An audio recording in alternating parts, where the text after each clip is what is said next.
Hi friends, అందరికీ హృదయపూర్వక నమస్కారం. నేను మీ ఫిష్ వెంకట్. ఈరోజు నా పరిస్థితి బాగలేదు. నేను షుగర్ వచ్చి బీపీ పెరిగి బాగా క్రిటికల్గా ఉంది నా పరిస్థితి. అట్లనే కిడ్నీలు కూడా ఫెయిల్ అయ్యి day by day daily dialysis జరుపుకుంటున్నా. ఈ సందర్భంగా మా ఇంట్లో అంతా మంచి మంచి ఆర్టిస్టులు తెలుసు, పెద్ద పెద్ద హీరోలు తెలుసు, వెళ్ళి కలవచ్చు కదా అంటే నేను ఇప్పటివరకు ఈ హీరోల దగ్గర కూడా ఎప్పుడు కూడా పోయి కలవలేను. మామూలుగా షూటింగ్ ఉన్నప్పుడు మాత్రం కలవడం తప్ప మిగతాప్పుడు మాత్రం కలవడం అనేది ఇంపాసిబుల్, కలవలేను. సో ఇప్పుడు వచ్చిన పరిస్థితి కలవాలి అని, కానీ ఎవరిని కలవాలన్నా మనసొప్పక కలవకపోవడం జరిగింది. ఇప్పుడు నా భార్య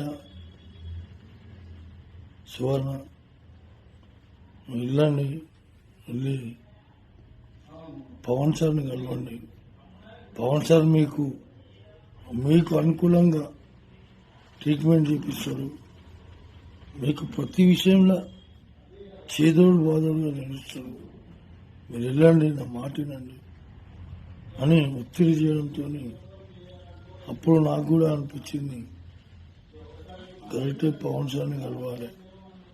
ఇప్పటివరకు ఎవరిని కలవలేము, ఒక పవన్ సార్ అని కలుగుతామనే ఆలోచనతో పవన్ సార్ దగ్గరికి వెళ్ళి సార్ ఇట్లా సంగతి సార్ అని చెప్పాను. ఇమీడియట్ గా స్పందించారు. అన్నాడు, వెంకట్ గారు ఏం కావాలో చెప్పండి, నా తరపు నుంచి నేను చేయన్నా, ఇంకా ఏం ఎట్లా ఏం ఫికిర్ చేయకు, నేను చేపిస్తా, ఈ కిడ్నీ ప్రాబ్లం మొత్తం తీపిస్తా, నీకు ఎందుకు కూర్చోండి అని చెప్పి కూర్చోబెట్టి షూటింగ్ షాట్లోకి వెళ్ళి మళ్ళీ వచ్చి మళ్ళా మాట్లాడి మళ్ళా పోయి వచ్చిన మహానుభావుడు. ఇవాళ నాకంటూ ఆర్థిక పరిస్థితి బాగాలేదంటే 2 లక్షల రూపాయలు డబ్బు నా బ్యాంకులో వేయించారు. ఆయనకు పాదాభివందనాలు. ఆయన కుటుంబ సభ్యులు అందరూ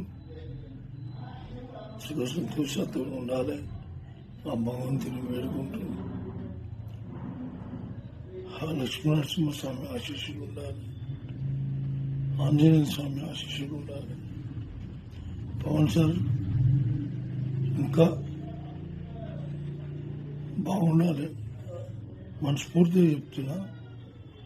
థ్యాంక్ యూ సార్, మీరు చాలా హెల్ప్ చేస్తున్నారు సార్. నా జీవితకాలంలో మరవని హెల్ప్ సార్. నా కన్న తల్లిదండ్రులు ఎంతనో, తర్వాత మీరు కూడా అంతే సార్. మా కుటుంబ సభ్యులందరికీ మీరు కూడా మా తల్లిదండ్రులే కానీ సార్. ఎందుకంటే నా లైఫ్లో ఫస్ట్ టైం నన్ను 2 లక్షల రూపాయలు ఆదుకున్న ఏకైక వ్యక్తి పవన్ కళ్యాణ్, డిప్యూటీ సీఎం గారు.